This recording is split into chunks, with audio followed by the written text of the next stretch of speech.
जिन लोगों ने कभी सट्टा नहीं खेला और यह बाज़ार कैसे काम करता है यह भी कुछ लोगों को समझ नहीं आता, लेकिन यूट्यूब पर समाचार पत्रों में फलोदी के सट्टा बाज़ार की खबरें चाव लेकर के पढ़ते हैं, जैसे कि लोकतंत्र को यही तय कर रहा है। इस बाज़ार में जिस प्रत्याशी की कीमत कम होती है वह जीतता है और जिसकी ज़्यादा होती है वह हारता है। ये समझने की ज़रूरत है। फलोदी का सट्टा बाज़ार बांसवाड़ा डूंगरपुर लोकसभा सीट पर भाजपा प्रत्याशी महेंद्रजीत सिंह मालविया का रेट 80-90 पैसे और बीएपी उम्मीदवार राजकुमार रोत का रेट 105 से 115 रुपये बता रहा है। आश्चर्य है कि लोकतंत्र को सट्टा बाज़ार चला रहा है। मुझे तो लगता है कि वोटिंग नहीं करवाकर सटोरियों से ही पूछ लेना चाहिए कि कौन प्रतिनिधि होगा। मजाक बनाकर रख दिया है लोकतंत्र का। फलोदी सट्टा बाज़ार कई बार असफल रहा है।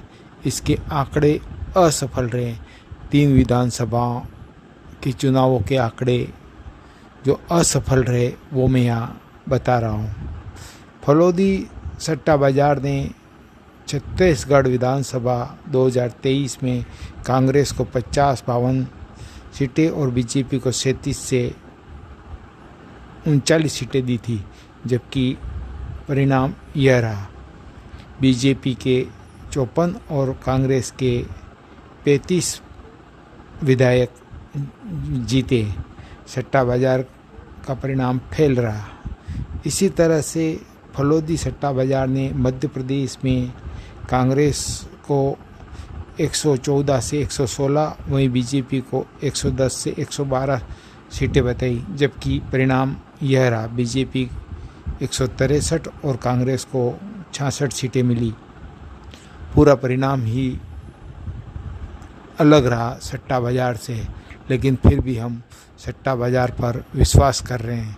इसी तरह से राजस्थान के विधानसभा चुनाव 2023 को देखते हैं तो इसमें भाजपा को सट्टा बाज़ार ने 122 से 124 सीटें दी थी, वहीं कांग्रेस को 62 से 65 सीटें दी थी, जबकि परिणाम बीजेपी को 116 और कांग्रेस को 68 सीटें मिली।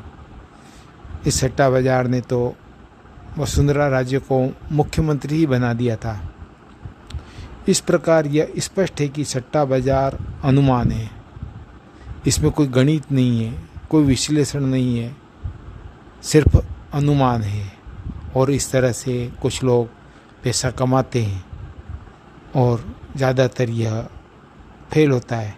इसलिए निश्चिंत रहे, बांसवाड़ा डूंगरपुर लोकसभा सीट का परिणाम आपके वोटर से ही तय होगा और